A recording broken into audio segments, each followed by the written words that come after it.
Merek-merek yang ada di video ini bukan sponsor ya, semuanya saya beli sendiri. Selamat menonton.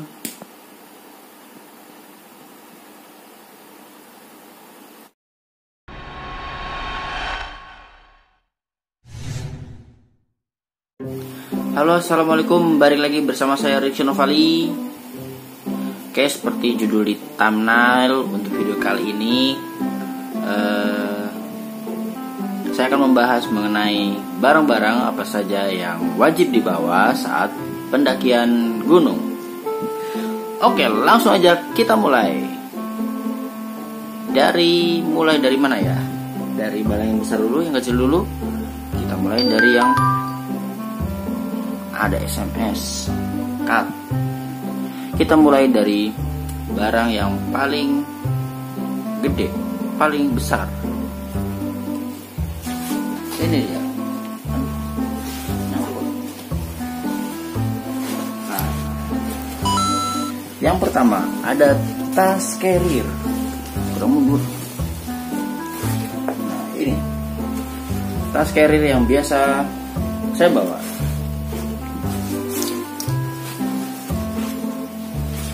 Kapasitasnya berapa nih, ada tulisannya nih, 45 liter plus 5 liter, ya 50 liter lah ya. Carrier ini udah nemenin saya selama 8 tahun, dari 2013. Masih awet. Oh, kelihatan mereknya. Nggak disponsorin. Kalau mau sponsorin boleh. Oke, lanjut gitu aja dulu. Barang selanjutnya yang wajib dibawa oleh pendaki, khususnya peralatan pribadi yang wajib dibawa,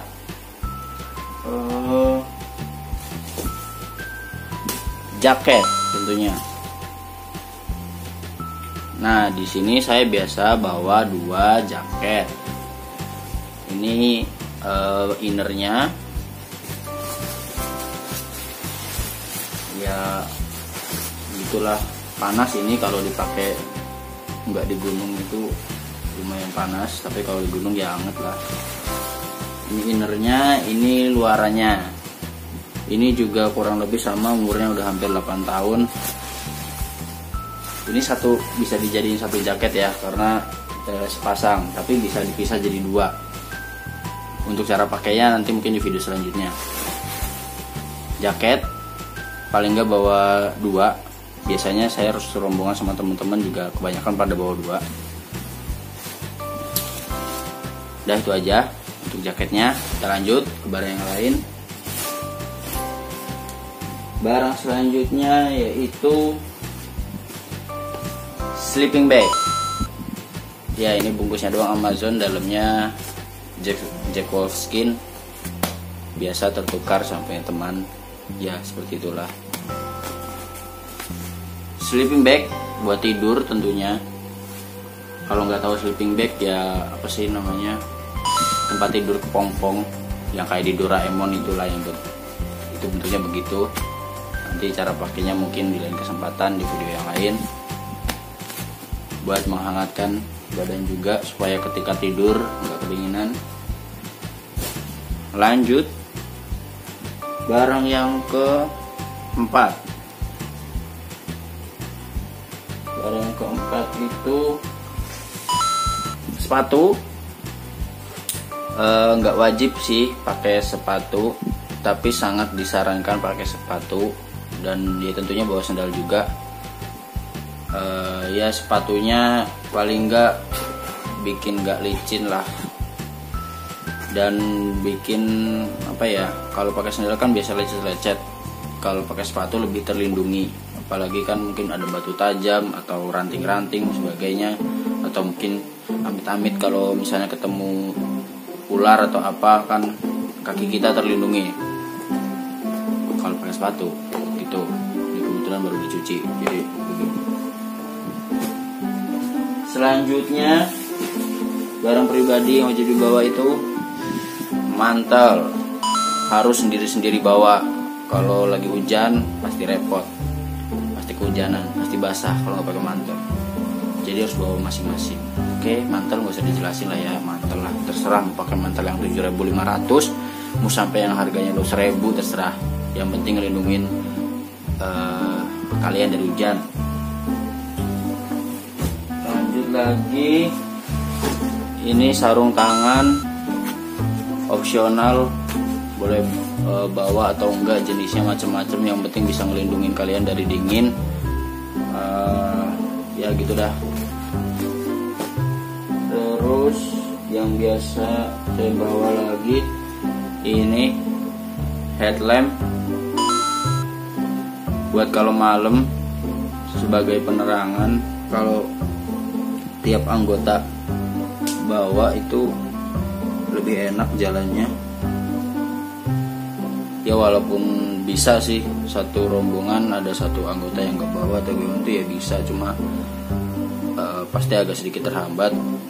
Contohnya kayak saya kemarin 2 pendakian terakhir itu nggak bawa headlamp karena kebetulan yang lama rusak, ini baru beli ya. Ini salah satu yang wajib dibawa juga karena kita biasanya mendaki untuk ke puncaknya dari sunrise camp itu dini hari, jadi kan harus butuh penerangan. Oke, lanjut kaos kaki. Kalau bisa kaos kaki bawa berapa ya? Ya bawa 2 lah paling enggak, 2 pasang buat ganti kalau misal takutnya basah kan karena hujan, apalagi sekarang lagi musim hujan. Kalau bisa yang agak tebelan biar anget juga, biar dingin. Oke, lanjut. Ini apa ini namanya? Ya kayak legging sport gitu, buat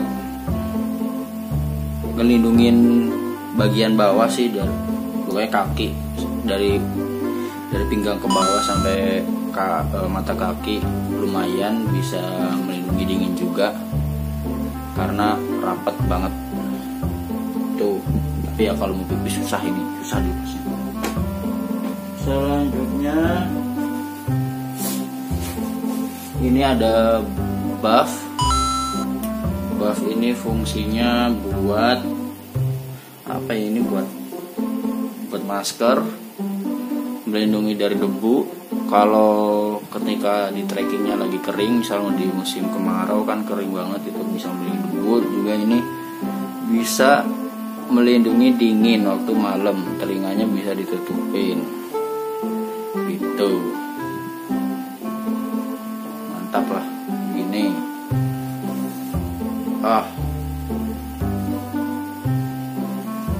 Lanjut yang belum, ini tas medis.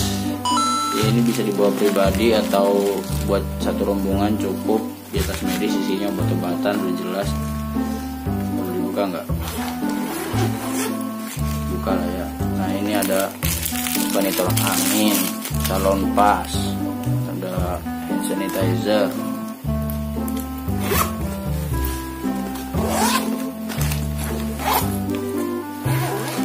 Maaf ya agak buru-buru, apa lah ya. Sini ini ada gunting nih kayaknya sini. Nah, sini ada alkohol pad, ada perban macam-macam lah. Sini tuh ada counter pen, ada betadine, revanol, plaster, gitu-gitu lah ya. Ini tas medis. Oke, lanjut lagi barang opsional. Oh iya, ini matras buat alas tidur ya. Ini juga membantu buat supaya tidurnya nggak terlalu dingin, karena kalau langsung antara alas tenda sama tanah itu nanti dingin banget.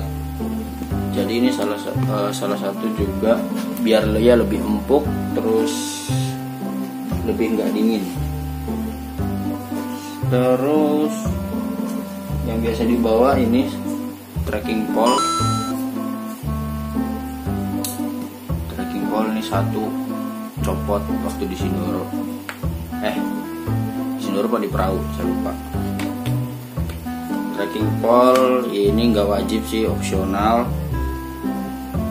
Manfaatnya ya bisa membantu kalau kalian cepat lelah, termasuk saya, dan juga bisa ketika hujan ada trek yang ada genangan air, bisa dicek dulu airnya dalam apa enggak gitu ya. Ini trekking pole lumayan manfaatnya.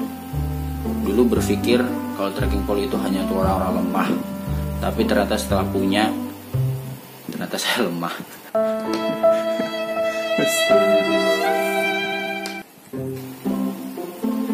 Oke, terus apa lagi ya? Kalau barang-barang pribadi mungkin itu aja yang perlu dibawa. Ya, ini ada yang belum satu. Ini tas kecil dari Konsina, harganya 40.000. Tas kecil ini biasa saya bawa buat kalau lagi summit attack. Jadi dipakainya pas lagi dari sunrise camp ke puncak aja. Cuma buat bawa air, paling bawa air lah 1 botol sama cemilan buat makan di puncak. Karena kalau puncak kan gak perlu bawa carrier berat-berat, ngapain gitu. Terus oke, ini barang satu lagi, tas kecil. Kalau yang ini tas kecilnya buat nyimpen dompet, HP sama power bank biasanya, terus sama tempat kacamata gitu. Jadi nanti kalau ngambil dompet, kalau mau jajan di pos-pos, kan sekarang pos-pos di Guntur ada warungnya, kalau mau jajan nggak perlu ribet buka carrier, taruh semua dompet, atau kalau mau main HP taruh semua di sini. Tuh. Mungkin udah itu aja untuk barang-barang pribadinya yang kalian wajib, atau ya ada yang opsional juga buat dibawa. Jadi untuk pendakian kalian jangan sembarangan untuk membawa barang yang sedikit atau bahkan tidak lengkap, karena yang namanya keselamatan itu penting, jangan sampai dianggap remeh. Untuk hal-hal yang lain mungkin tambahannya, ini ada yang biasa saya bawa juga, kompor, tapi ini sifatnya buat satu tim ya. Kompor apa namanya, kompor kecil, kompor portable. Gasnya yang biasa ada dijual di Indomaret sama Alfamart ya. Tuh, sisanya kayak nesting dan lain-lain, gak usah ditunjukin lah ya. Terus di antara barang-barang yang nggak ditunjukin juga, paling nggak kalian harus bawa baju ganti. Bajunya yang menyerap keringat, bawa kaos atau baju yang menyerap keringat.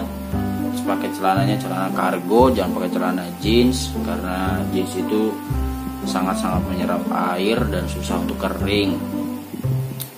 Dan kalau bisa bawa kolor juga, biar lebih enak jalannya kalau misal lagi terang gitu. Oke, mungkin itu aja videonya kali ini. Untuk yang lain-lain nanti bisa ditanya di kolom komentar. Kalau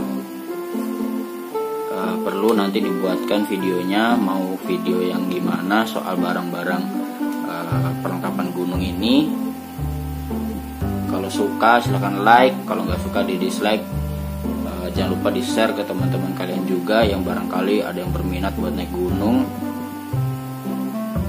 Juga jangan lupa buat di subscribe. Oke, segitu dulu aja videonya. Kurang lebihnya mohon maaf. Saya pamit undur diri. Assalamualaikum warahmatullahi wabarakatuh. Dadah.